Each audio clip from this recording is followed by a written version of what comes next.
Only an idiot is consistent.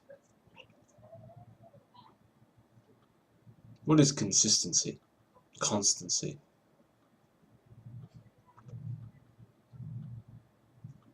It's the total narrowing down, solidification of the dynamism of the human organism.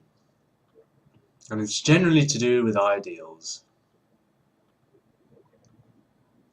So we see all around us, no longer do we see human beings, we see Muslims, Buddhists, Christians, Taoists, Marxists, capitalists, socialists, anarchists, feminists.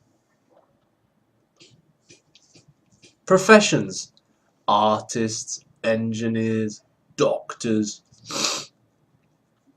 Roles: father, son, brother, sister. Labels. Let's limit down this incredible blossoming of consciousness into something manageable so we can push it around, this little meat sack. That's what society has done to you. Since the day you were born, the first thing your parents did was put some name on you, some recycled, overused name. So dull, handed down. They couldn't even be bothered to invent a new name for you. They just used some shit old name they'd heard 1,000,000 times before. Recycled it. How dull. Disgusts me. Disgusts me, and it makes me laugh at the same time, I'm glad to say. So that's what happens to men and women. We become objects, singularities, limited, confined personalities. Ists, Marxists, feminists, Muslims, Christians, Buddhists. How fucking sad. And what is this actually? When you strip away all that rubbish, that noise, this is an incredibly dynamic organism, full of untold potential, creativity, spontaneity, intuition. Man is a god, but he would rather be an ist. You'd rather have fixed ideals. How boring most people are. How few exciting people there are out there. How few original, dynamic people you'll find in the world. One of them comes along every now and then. He's hero worshipped or admired or written about by useless intellectuals for years and years and years.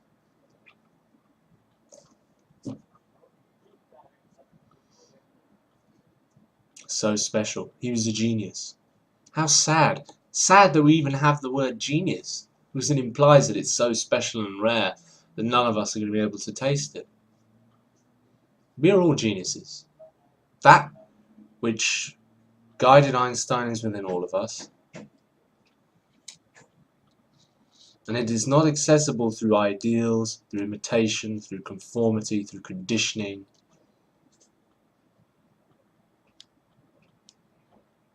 It is our natural state, and it is only possible by surrendering to ourselves, not to God, not to some spirit, not to some artificial third-person party. That's all rubbish. I talk about the self a lot, and the Atman, and I talk about consciousness, but that's all rubbish. I use that as an image to try and convey what I'm trying to tell you. Actually, there's nothing here. There's just this biology, this physiology. That's it.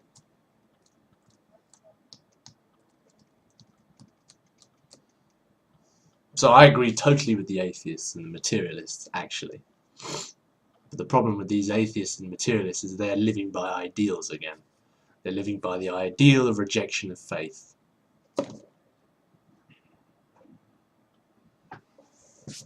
If they were truly realistic, they were truly skeptical, they would go inside and find out what's going on. Question their ideals, question their motivations, question the way they live their lives.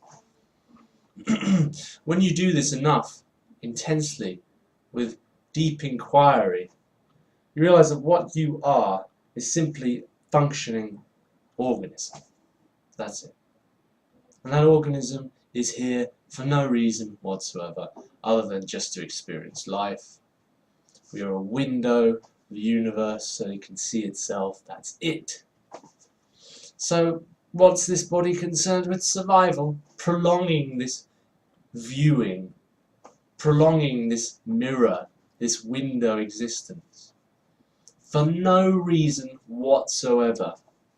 And that's the truth of it. It's meaningless. It's gratuitous existence. And there is no Atman or Krishna or God or Holy Spirit that has some grand divine plan. That's all rubbish. The religions have been telling you this for years and years to try and make you feel better. But actually they've been retarding man's growth. In order to truly find peace and happiness and to truly surrender, you need to be able to see the abyss as it is. This meaningless nothingness has no purpose whatsoever. Only then can you surrender. As soon as you have some image of God, then you're going to be devoting yourself to Him, making an ideal out of Him. And my good friend James does. He has an ideal of the divine with certain characteristics. The divine has no characteristics. The divine doesn't exist. It is simply this. That's the most honest thing you're going to hear anyone say. There's simply this. And from that perspective, what do we know about this body? Why is it here? Well, it just seems to be surviving, existing for no other reason than to exist. From that perspective, how can we make sense of the world? How can we make sense of our lives? And how can we find peace and happiness? Because at the end of the day, you know, all these ideals and belief systems, they're just tortured paths to try and find peace and happiness. Everyone on this planet, all they're interested in peace and happiness. All these light workers running around with wands think they're saving the world. They're doing it indirectly to find some kind of peace and happiness. Their great mission, their plans, is just to find peace and happiness. And even if all this alien shit were true, which it fucking isn't, with these people flying around out there in space, even if what Inelia Ben says is true, that we're supposed to raise the fucking vibration of the planet, even if all of that were to be true, what would it be for? To find peace and happiness. So that's all it is. We're all suffering. That's why Buddha was so truthful in his message. All I promise is the end of suffering. But then some dickhead made an ideal out of him and then ruined his message for everyone. But the message is so simple. We're all just looking for a bit of peace, you know. How do we find this peace? This is the question. How do we find it? How do we find peace that's always there, always in every situation? The only way is by listening to the body, because peace and happiness is the same as survival. The survival of this physiology is exactly the same as peace and happiness. So I say, let life live life. Because this physiology is giving you hints all the time on how to survive. It knows how to survive. You don't. Because at the end of the day, what are you? You're just conditioning. You're just the lies of society. You know, you say, my name is Tom. That's a sham. That is a lie that's been put in your head by ignorant people. Tom and all his past and his likes and dislikes. It's a total lie. All there is here is a body functioning, a physiology. It knows how to survive. Like all other sentient creatures, it knows how to survive. It has evolved over thousands of years. It is totally specialized for survival. And that includes the mind. The problem is your mind became so infected, it became separated from the body.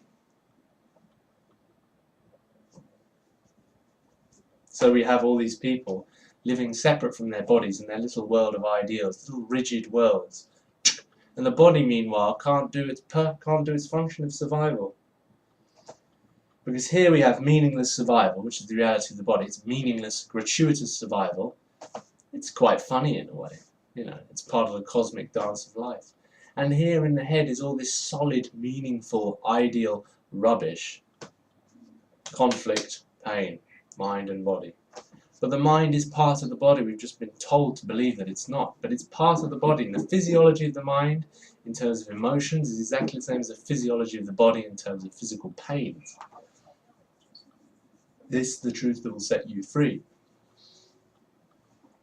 To let life live life is simply to allow the physiology of the body to guide you out of your conditioning until you become totally natural. And then you just cease and the body continues by itself. And that's the secret to peace, is death of I, the false ego I.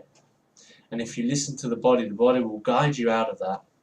You will turn to the peaceful state, you will become deconditioned, and you will become totally natural. So all you have to do, you, as the illusion of control, is decondition yourself, because all you are is conditioning. You, everything about you is conditioning. That's why every night you disappear when you fall asleep, but the body's still there carrying on, but you disappear. Do you see what I mean? You're just thoughts, conditioned thoughts. Now that can be unraveled by listening to the body. The body is telling you constantly what it wants and what it doesn't want. You listen to it, keep listening to it, keep listening to it. Eventually that physiology will take over and you will become a Buddha, enlightened. What does enlightened mean? It means a man with no ego. It actually means a man who has become totally natural. Man or woman has become totally natural, and this social conditioned self is gone. So they're totally unpredictable.